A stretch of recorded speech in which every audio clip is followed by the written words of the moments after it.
অভয়পুৰী মহাবিদ্যালয়ৰ উদ্ভিদ বিজ্ঞান বিভাগৰ প্ৰবক্তা, লগতে উত্তৰ পূৰ্বাঞ্চলৰ অন্যতম জৈৱ বৈচিত্ৰতা সংৰক্ষণৰ অনুষ্ঠান আৰণ্যকৰ লগত জড়িত।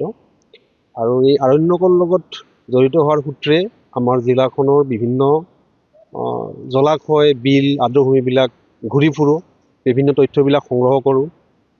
দেখা পাইছোঁ যে আমি সকলোৱে জানো দলনি আৰু তামৰঙাখনক আমি গুৰুত্ব দিওঁ আৰু বহুতেই তাত পৰিভ্ৰমী চৰাই আহে বুলি জানে, আৰু আমি নিজেও তাত গণনা কৰিছোঁ, ভালেখিনি চৰাই আহে।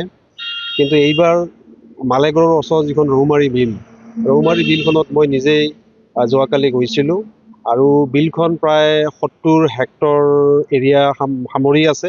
তাৰে কিছু অংশ চাৰিওপিনে তাৰ থলুৱা মানুহৰ পাট্টাৰ মাটি আছে, আৰু মাজৰ যিখিনি মূলতঃ বিল আছে, এই বিলখন তেওঁলোকে এতিয়া লিজত দিয়ে। ৰাইজৰে এটা অনুষ্ঠান আছে, তেওঁলোকে সেই কামটো কৰে।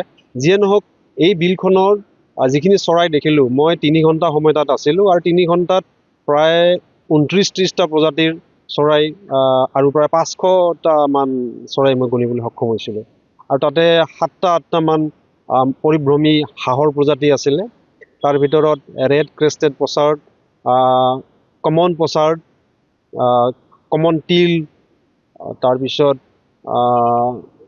আমাৰ থলুৱা কিছুমান প্ৰজাতিটো আছেই, যেনে যিটোক আমি লিটিল গ্ৰীপ বুলি কওঁ, অৰিয়েণ্টেল ডাৰ্টাৰ, লিটিল ৰিং প্ৰভাৰ, এইটো এটা পৰিভ্ৰমী চৰাই হয়। এই চৰাইবিলাক তাত আছে, আৰু এই চৰাইবিলাক থকাটোৱে বুজায় যে বিলখনৰ তাৰ যিটো প্ৰাকৃতিক ভাৰসাম্য সেইটো এতিয়া অটুট আছে। কিন্তু এটা কথা লক্ষণীয় যে আমাৰ বঙাইগাঁও জিলাত যিবিলাক বিল আছে, বিশেষকৈ দলনি বিলত আমি কিছু অধ্যয়নো কৰিছিলোঁ, দেখা পাইছোঁ চাৰিওপিনে খেতি বাতি হৈ থাকে। গোটেই বছৰটোত ক'ব গ'লে যেতিয়াই মানে মাটি ওলায় তেতিয়াই খেতি কৰে, আৰু এই খেতিৰ কাৰণে কিন্তু বিলখনৰ ওপৰত যথেষ্ট প্ৰভাৱ পৰিছে, আৰু গোটেই বিলবিলাকতে সেইটো হৈছে।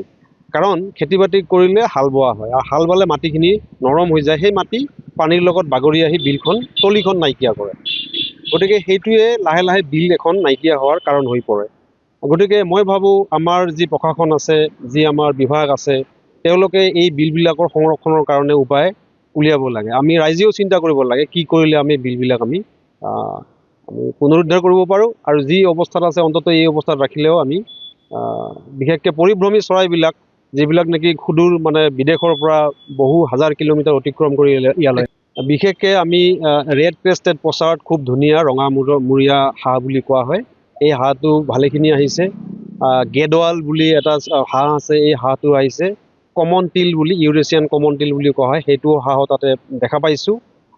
তাৰপিছত কমন পচাৰ্ড যিটো কোৱা হয়, সেইটো চৰাইও তাত আহিছে, ভালেখিনি সংখ্যাত আহিছে। গতিকে এইবিলাকে মূলতঃ চৰাই তাত পোৱা যায়। আৰু বিদেশৰ বিশেষকৈ যিবিলাক আমাৰ উত্তৰ গোলাৰ্ধৰ যিবিলাক ৰাজ্য আছে, বিশেষকৈ ৰাছিয়া, চাইনা, যিবিলাক আমাৰ টিবেটিয়ান প্লেটিউৰ যিবিলাক খুব ঠাণ্ডা জেগা আছে, তাত এতিয়া বৰফ পৰিছে, আৰু সেই বৰফৰ শীতটোক মানে প্ৰকোপৰ পৰা ৰক্ষা কৰিবলৈ ইয়ালৈ আহে, আৰু তেওঁলোকে পুনৰ মানে যেতিয়া ইয়াতে ঠাণ্ডা দিনটো অতিক্ৰম কৰিব, তেওঁলোকে ইয়াৰ পৰা গুচি যাব।